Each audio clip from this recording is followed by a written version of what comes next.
It. I'm not. It's not a knock on him. He's upset at me because Boss Rutan was saying that during one of his fights that they paid him all this money and they had to bring all this money back. Like Boss is explaining how they brought him into a room. You didn't say it. Boss said it, but he thinks that I said it. Because it was on your show? Yeah, it was on my show. I didn't know what Boss was going to say. And if I heard anything about it, I heard it from Boss because Boss worked there. And Boss is just fucking hilarious. And he's telling me about how they would pay those guys in cash. Well, he doesn't like you. He likes me, and I punched him in the face. So me and him are friends.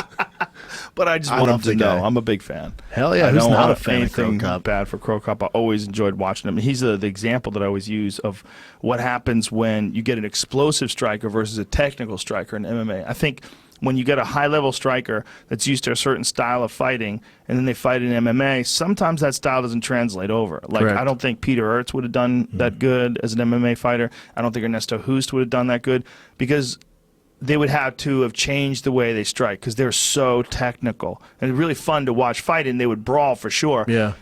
But what Merkel would do was have these big one shots, these big one kicks, these big one punches, just jump in with one shot, super fast and quick. That is really beneficial in MMA, more so even than kickboxing, because he's fighting he's fighting guys who are at the time were concerned about takedowns. You're concerned about all these different things that could possibly happen in an MMA fight, right?